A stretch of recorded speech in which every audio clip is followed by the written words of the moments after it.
साथियों नमस्कार। एक बार मैं पुनः सतीश पांडे आपका अपने ही चैनल डिवाइन एस्ट्रोलॉजी में स्वागत करता हूं।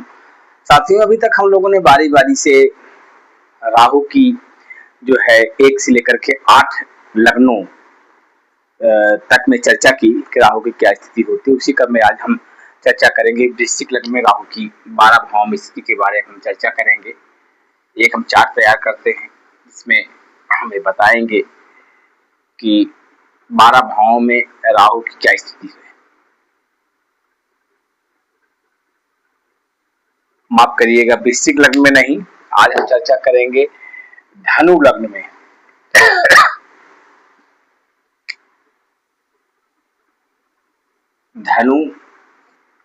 धनु लग्न में राहु के 12 भावों में स्थिति के बारे में हम चर्चा करेंगे। 9, 10, 11, 12, 1, 2।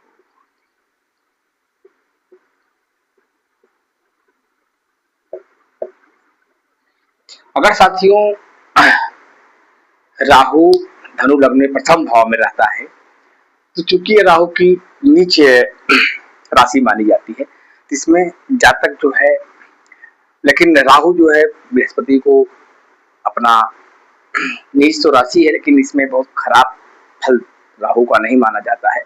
और इस भाव में राहु जातक को जो है अच्छा का काठी वाला बनाता है और जातक जो है बहुत ही मेहनती होता है। जातक में एक ही चीज की दिक्कत होती है कि जातक जो है उसका आत्मविश्वास बहुत नहीं रहता है, तो थोड़ा सा डरा रह जाता है, किसी विषम परिस्थितियों में बहुत जल्दी घबराने वाला हो जाता है।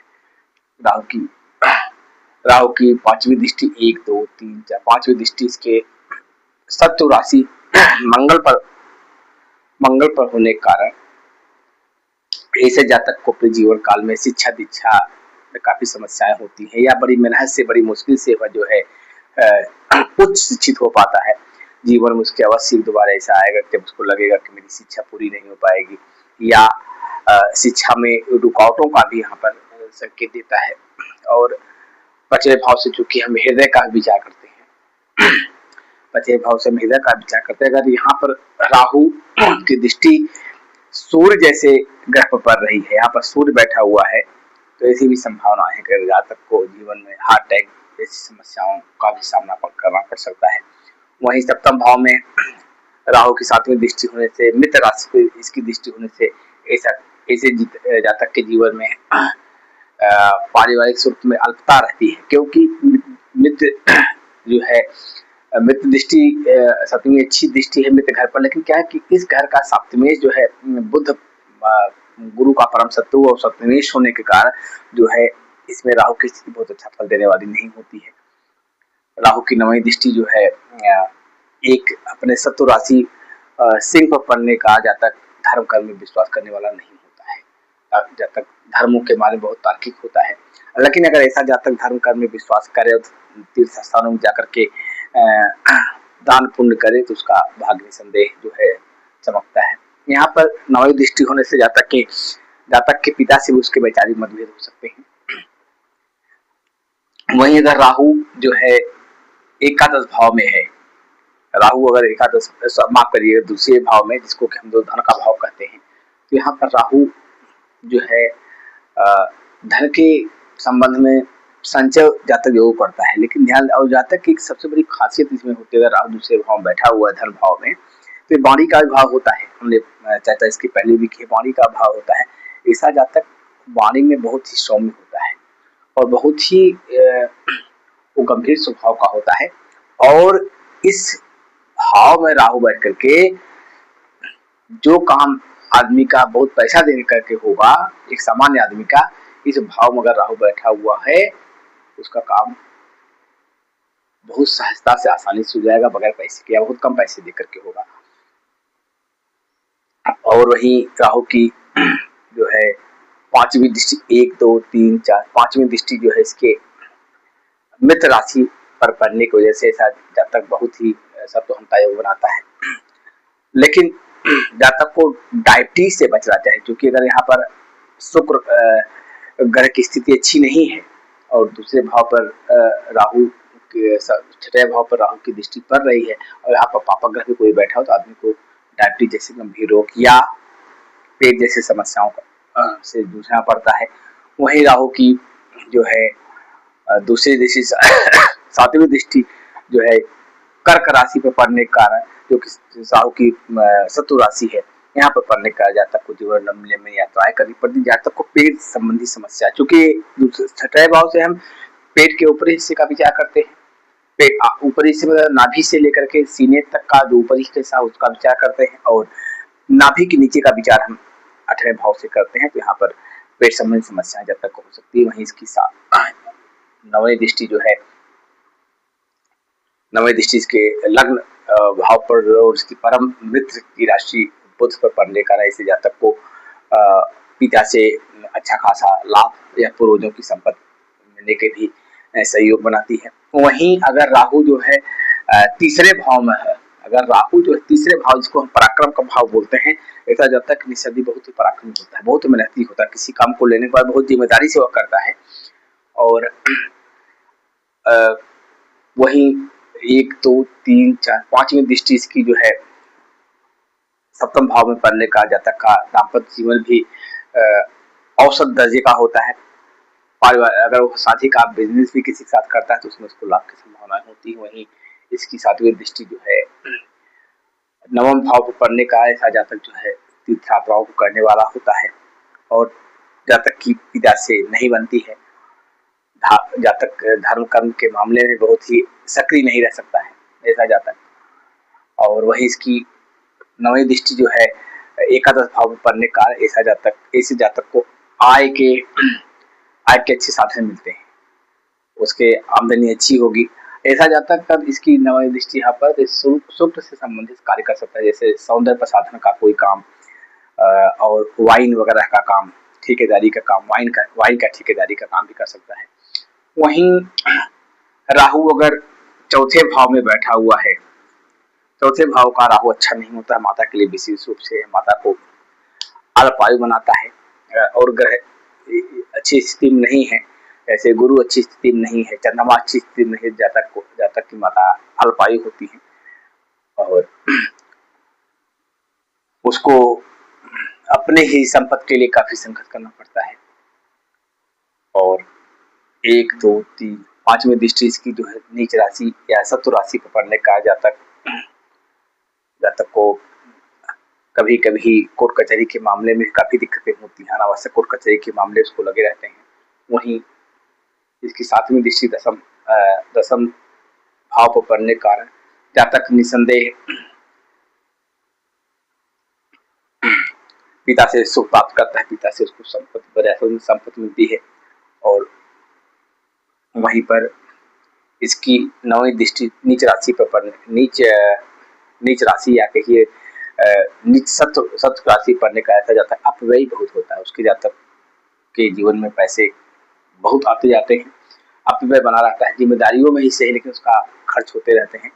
वहीं राहु अगर पंचम भाव में है, सत्व की राशि है, तो ऐसे जातक की पहली संतान जो है, अगर राहु अकेला बैठा तो पहली संतान उसकी जो है ऑपरेशन से होगी, ये ऑपरेशन काफी कारक है। तो इसी संभावना है कि पहले संतान जातक है जातिका की जो है वो ऑपरेशन के द्वारा होगी। और जातक की बच्चों से भी मजदारी भेद होंगे, जातक कितना अनुशासन दिखाएगा, इतना ज्यादा पाबंदी रखने का प्रयास करेगा कि जातक के संतान भी उससे दूरी बनाने का कोशिश करते हैं। 1 2 3 4 5वीं दृष्टि की नीच राशि सूर्य पर, नीच ग्रह की राशि सूर्य पर पड़ने का ऐसा जातक जो है ऐसा जातक अपने उसकी ऐसे जातक पड़ोसियों से नहीं बनती है, क्योंकि पंचम भाव से हम धर्म भाग्य का विचार करते हैं। इसकी 5वीं दृष्टि यहाँ पर पड़ने के भाग्य में भी व्यवधान पैदा करता है। वही इसकी 7वीं दृष्टि जो है एकादश भाव में पड़ने के कारण निसंदेह जातक के लिए अच्छा ही फल देने वाली, जातक के जीवन में आय के अच्छे स्रोत बनते हैं। वहीं इसकी दृष्टि लग्न पर इसकी नीच राशि पड़ने के कारण जातक शरीर से भी कर्काठी से कमजोर होता है और संभवतः उसको कफ संबंधित रोग भी उसको अक्सर घेरे रहते हैं, मौसम परिवर्तन होने पर उसको तकलीफ होती है। वहीं राहु की छठे भाव में राहु होने से जो है अपने मित्र की परम मित्र की राशि जो है वृषभ में होने से जातक निसंदेह सत्वहंता योग बनाता है। जातक कि जीवन में शत्रु अवश्य होंगे, लेकिन जातक को उसमें पराजित नहीं कर पाएंगे। सही अगर पापक ग्रहों की इस पर दृष्टि है तो जातक को डायबिटीज जैसा रोग, पेट संबंधी जैसा रोग, इवन कभी कभी लीवर कैंसर जैसे रोगों का भी यहाँ पर निर्माण होता है। देखिए कुल मिलाकर के छठे भाव में राहु की स्थिति को बहुत अच्छा नहीं कहा गया है। छठवें, आठवें और 12वें भाव में पापक ग्रहों को अपना अच्छा नहीं माना जाता, लेकिन ठीक है क्योंकि मित्र राशि पर है तो उतना कष्टकारी नहीं होगा। लेकिन जो कि इस लग्न का एक परम शत्रु है तो इसलिए बहुत ज्यादा इसकी भूमिका नहीं। और इस लग्न का परम शत्रु जो है शुक्र भी है, तो अपने मित्र की राशि में होकर के शुक्र ऐसा ही प्रभाव देगा। शुक्र की स्थिति के बारे में इसका विचार कर लेना चाहिए। वहीं 1, 2, 3, 5वीं दृष्टि इसकी दशम भाव में पड़ने का बताया, भूमि, वाहन, माता पिता के सुख को बढ़ाने वाला होता है। 7वीं दृष्टि इसकी जो है वृश्चिक लग्न पर पड़ने के कारण, वृश्चिक राशि पड़ने का ऐसा जातक निसंदेह उसके जीवन अपव्यय बहुत बना रहता है और जातक निसंदेह जो है धर्म कर्म में भी कम विश्वास करने वाला होता है, पूजा पाठ में उसकी रुचि कम होती है। वहीं इसकी 9वीं दृष्टि धन भाव पर पड़ने के कारण, मित्र राशि पड़ने के कारण निसंदेह ऐसा जातक धन का संचय कर लेता है। धन का संचय करने का मतलब कभी कि उसको पिता से भी धन मिल जाएगा, धन उसको कुछ विरासत में धन मिलता है, इस प्रकार का विचार छठे भाव सब कर रहे हैं। वही 7वें भाव में राहु होने से, 7वें भाव में जब राहु रहता है मित्र की राशि पर तो जातक को दाम्पत्य जीवन काफी समस्याएं देता है। यहाँ पर आकर के चूंकि जो है 7वां भाव दाम्पत्य का भाव है तो यहाँ पर पारिवारिक झंझटें, पत्नी से मनमुटाव, इसी स्थिति बनी रहती है। अगर यहाँ पर शनि भी बैठ जाए तो जातक का विवाह लेट से होगा या फिर जातक की तलाक की भी नौबत आ जाती है। खैर आज हम चर्चा कर रहे हैं एकल ग्रहों की भाव में 1, 2, 3, 4, 5वें भाव पर इसकी दृष्टि पड़ने से जातक को आय के साधनों में बढ़ोतरी होती है। जातक की भी संभावनाएं हैं कि जातक के आय के साधन अच्छे हो। और वहीं इसकी दृष्टि 7वीं दृष्टि लग्न पर होने के कारण ऐसे जातक को निसंदेह शारीरिक पीड़ा, शरीर संबंधी कुछ कष्ट घेरे रहते हैं। वहीं इसकी दृष्टि 3 भाव पराक्रम भाव पर होने का ऐसा जातक निसंदेह मेहनती बहुत होता है, जीवन से भागने वाला नहीं होता, जिम्मेदारियों पर बहुत ही सचेत होता है, लेकिन समस्याओं का वह कभी कभी विचलित भी हो जाता है। वहीं राहु अगर अष्टम भाव में हो और अपने शत्रु की राशि चंद्रमा, जो कि कर्क जो है राशि जो होती है वो चंद्रमा उसका स्वामी होता है, यहाँ पर अगर अष्टम भाव में राहु है तो निसंदेह जातक को काफी समस्याएं देता है।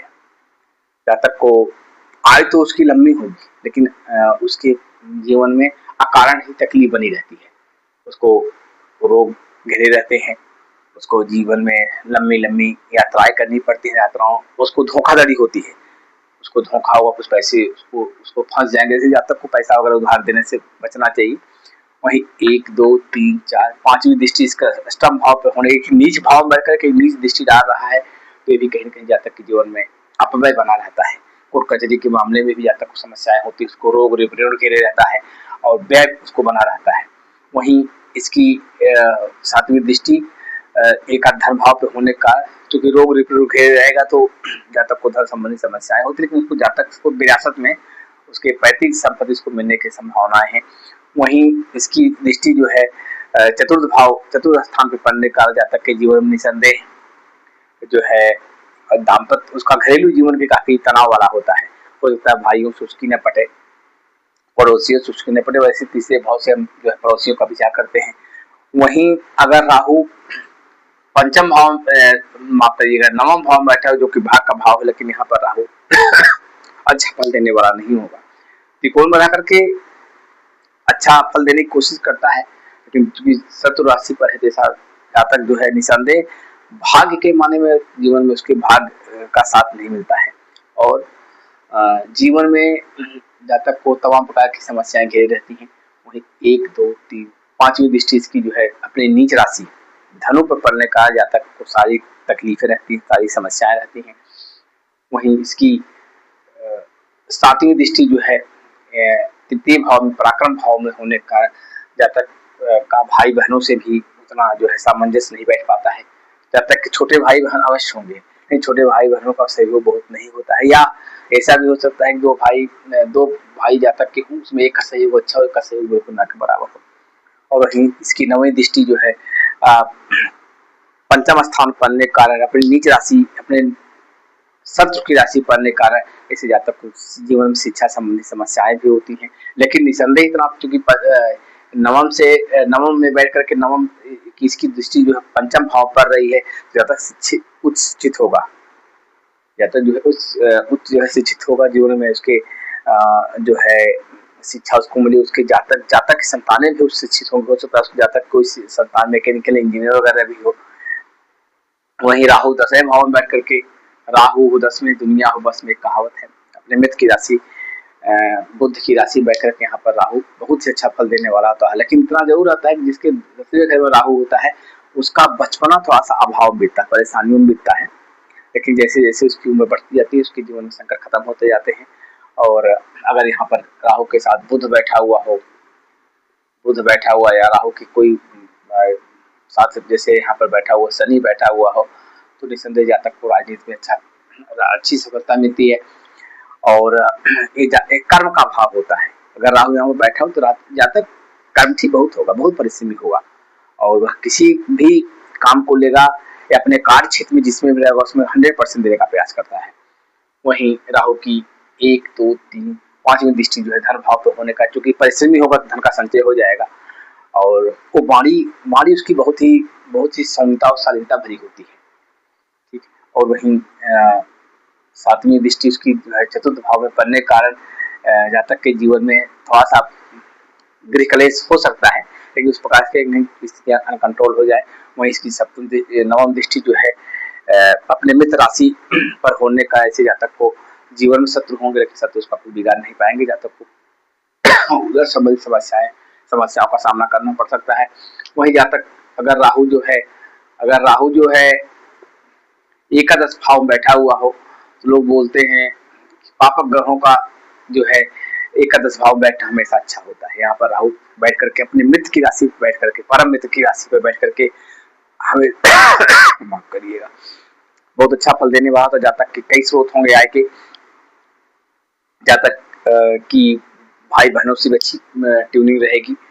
वहीं इसकी 1, 2, 3 या 5वीं दृष्टि इसकी पराक्रम भाव पे से जातक मेहनती बहुत होता है, भाई का उसको सहारा मिलता है और मेहनती बहुत होता है। और 9वीं दृष्टि इसकी जो है 1, 2, 3, 4, 5, 7वीं दृष्टि इसकी जो है अपने शत्रु राशि मेष पर पढ़ने के कारण भी जातक जो है निसंदेह पढ़ाई करेगा, अच्छी पढ़ाई करेगा, शिक्षा उसके जीवन में शिक्षा का उसको लाभ मिलेगा। वहीं 9वीं दृष्टि इसकी मित्र राशि बुध पर पढ़ने के कारण जातक के जीवन में जो है साझा व्यापार करता है, उसको साझा व्यापार में फायदा होता है। और अगर राहु द्वादश भाव में है अपने नीच राशि में, तो ऐसा द्वादश भाव में होना राहु का किसी भी नजरिए से अच्छा नहीं होता है। ऐसा जातक जीवन अपने रोग से परेशान रहता है।